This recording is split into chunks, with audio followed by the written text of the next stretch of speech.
ചെടി അങ്ങനെ നനക്കണമെന്നൊന്നുമില്ല. ചെടിയിൽ നിന്നൊന്നും ഇങ്ങോട്ട് കിട്ടാൻ പോണില്ല. ആ നന വേണമെങ്കിൽ തെങ്ങിന്റെ ചോട്ടിലേക്ക് വെച്ച് കഴിഞ്ഞിട്ടുണ്ടെങ്കിൽ മുകളിൽ നിന്ന് തേങ്ങയെങ്കിലും വീഴും. അതിൽ നിന്ന് 4 എണ്ണം എടുത്തിട്ട് അരക്കെങ്കിലും ചെയ്യാം. ഇല്ലെങ്കിൽ കുറെ എണ്ണം വെട്ടിപ്പൊളിച്ചിട്ട് കൊപ്രയാക്കിയിട്ട് എണ്ണയാക്കിയിട്ട് നമുക്ക് കഴിക്കെങ്കിലും ചെയ്യാം. എപ്പോ നോക്കിയാലും പണി പണി പണി. അകത്തേക്കൊന്ന് കയറി നോക്ക്. അകത്ത് ആ സോഫ സെറ്റ് കിടക്കണം നോക്ക്. അടുക്കള ചെന്ന് നോക്ക്. തുണിയൊന്നും അലക്കണം. ഇന്നലെ ഇട്ട ഡ്രസ്സാണ് ഇന്ന് ഇട്ട് നടക്കണം. എവിടെയെങ്കിലും ഒന്ന് പോകാന്ന് പറഞ്ഞാൽ അപ്പൊ ഒന്ന് വച്ചീരുടെ മുമ്പിൽ നിൽക്കുകയും ചെയ്യും. നോക്കി പഠിപ്പിക്കണം. ഫോട്ടോയിൽ കാണുമ്പോ അടാർ ലുക്കാ, നേരിട്ട് കാണുമ്പോ ആധാർ ലുക്കും.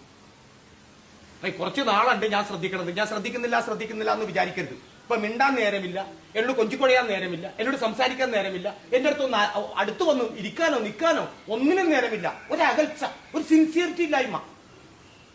ആർക്ക് വേണ്ടി, എന്തിനു വേണ്ടി, എന്തിനിങ്ങനെ ജീവിക്കണം? പൊക്കൂടെ? പറഞ്ഞു തീർന്നാ നിങ്ങള്? തീർന്നു. എന്നാ ഞാനും ഒന്നും കാണുന്നില്ല നിങ്ങൾ വിചാരിക്കണ്ട. നീ എന്ത് കാണുന്നുണ്ടെന്നാ പറയണത്? എന്ത് കാണുന്നുണ്ടെന്നാ? ഒന്നല്ല, 1000 കാര്യങ്ങൾ ഞാൻ കാണുന്നുണ്ട്. ഒരു കാര്യം നീ പറ.